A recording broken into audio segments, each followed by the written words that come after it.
Imagine a life where peace of mind is not a luxury but a daily reality, where happiness is not an elusive goal but a constant companion. Is it possible? The ancient Stoics thought so. Welcome to the world of Stoicism, a philosophy hailing from ancient Greece. Founded in the 3rd century BC, Stoicism has stood the test of time with its principles resonating through the ages. But what makes Stoicism so enduring? Perhaps it's the way it encourages us to lead a life of virtue, tranquility, and self-control. Or perhaps it's the manner in which it teaches us to navigate life's ups and downs with grace and equanimity. Stoicism is a philosophy not just for the scholars but for every individual. It's a philosophy that doesn't merely pontificate on the meaning of life but gives us actionable insights to lead a life that is fulfilling, calm, and happy. It's about finding peace in the chaos, contentment in the ordinary, and happiness that isn't dependent on external circumstances. At the heart of Stoicism lies the belief that we can't control everything that happens to us, but we can control how we respond to it. It's about understanding the difference between what's in our control and what's not, and focusing our energy on the former. This video is your guide to exploring the profound wisdom of Stoicism. We'll delve into the 5 Stoic secrets that can help you lead a calmer and happier life.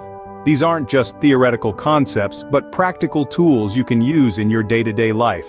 From understanding what's within your control, practicing negative visualization, to embracing the present moment, these Stoic secrets are designed to help you find equilibrium in a world that's often in flux. Are you ready to unlock the secrets to a calmer and happier life? Are you prepared to explore a philosophy that's not about abstract contemplation but about practical action? Are you eager to learn how to navigate life's storms with serenity and resilience? If so, then stay tuned. Because the journey to a calmer and happier life begins here, with the secrets of Stoicism. The first secret lies in understanding what is within your control and what is not. One of the fundamental principles of Stoicism is the dichotomy of control. This concept distinguishes between things we can control, our actions, thoughts, and feelings, and things we cannot control, external events, other people's actions, or the passage of time. Imagine you're a sailor. You can learn how to navigate and sail, maintain your ship, and choose your course. These are within your control, but you cannot control the wind, the waves, or the weather. These are beyond your control.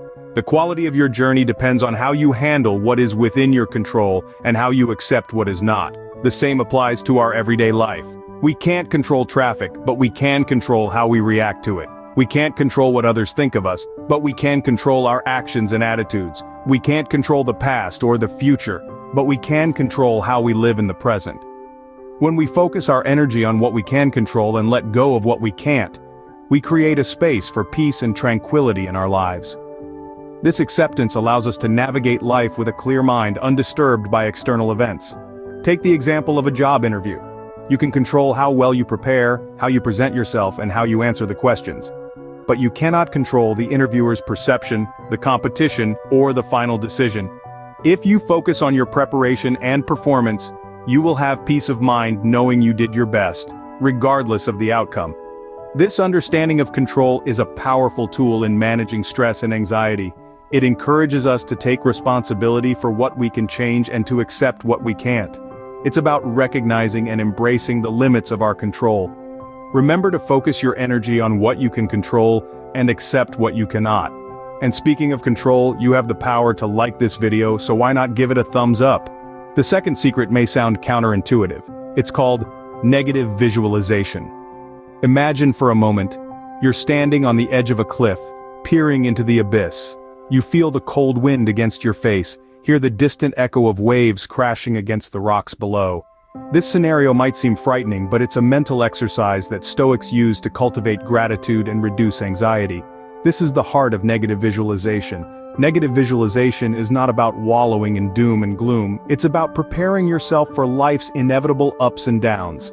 By visualizing the worst-case scenarios, we can build resilience and value what we have in the present. Consider this. You appreciate a hot cup of coffee on a cold day because you know the discomfort of the cold. Similarly, by contemplating the absence of things we cherish, our health, our loved ones, our comforts, we can better appreciate their presence in our lives. Let's take an example. Imagine you've misplaced your phone. Your initial reaction might be panic or frustration, but if you've practiced negative visualization, you'd have already mentally prepared for this scenario. You'd have imagined the inconvenience, the initial stress, and then realized that life continues. The sun still rises and the world still turns. This realization can help reduce anxiety and bring perspective. Or consider a more significant example, like the loss of a job. With negative visualization, instead of being crippled by fear and uncertainty, you'd see it as an opportunity for growth, a chance to explore new avenues, and to redefine your sense of self-worth beyond your job title. Negative visualization is not about expecting the worst, but about preparing for it. It's about understanding that life is a series of peaks and valleys, and the valleys are just as much a part of the journey as the peaks. So the next time you find yourself worrying about the future, try practicing negative visualization. Visualize the worst-case scenario, feel the discomfort, and then let it go. You'll find that it not only helps alleviate anxiety but also instills a deep sense of gratitude for the present moment. Negative visualization, when practiced correctly, can give us a profound appreciation for the present moment. The third and fourth secrets are closely linked: practice virtue and self-discipline. As we delve into the heart of Stoicism, we find that the concepts of virtue and self-discipline are fundamental to this philosophy. Virtue, in the Stoic context, isn't merely about morality, rather it's about living in accordance with nature. The Stoics believe that if we align our actions and thoughts with the rhythms and rules of the natural world, we achieve a state of tranquility and happiness. Let's look at an example. Consider the simple act of eating. Nature requires us to eat for survival, but when we overindulge, we're no longer in harmony with nature. We've allowed our desires to override our necessities. This is where virtue comes into play. Virtue, in this case, means eating only what our body needs and not giving in to the temptation of excess. Now you might ask, how does one cultivate such virtue? Well, that's where the fourth secret comes into play: self-discipline. Self-discipline is the art of mastering our desires and impulses. It's about making choices that are in line with our higher nature, despite the allure of easier, more immediate gratification. It's about choosing the salad over the chocolate cake, not because it's morally right, but because it's in accordance with our natural needs. But don't mistake self-discipline for self-deprivation. The Stoics didn't advocate for a life devoid of pleasure. They simply advised us to enjoy life's pleasures in moderation, in a way that doesn't disrupt our tranquility. In essence, virtue and self-discipline are two sides of the same coin. While virtue guides us towards actions in harmony with nature, self-discipline equips us with the strength to follow through on these actions. Together, they lead us down the path of inner peace and happiness. Remember, virtue and self-discipline are not just about morality but about living a happier, more fulfilled life. The fifth and final secret is simple but profound. Embrace the present moment. Stoicism teaches us the value of being fully present, of being entirely in the here and now. This secret is about focusing on the task at hand, not on what's happened in the past or what might occur in the future. It's about understanding that the present moment is the only one we can truly influence and experience. Consider a painter, fully engrossed in his art. His mind isn't wandering to past mistakes or future uncertainties. He's present, focused solely on each brushstroke, each blend of color. This is the essence of embracing the present moment. By directing our attention to the present, we can reduce anxiety, enhance our focus, and ultimately lead a calmer, happier life. Just like the painter, we can create our masterpiece, one present moment at a time. The present moment is all we truly have, so make the most of it.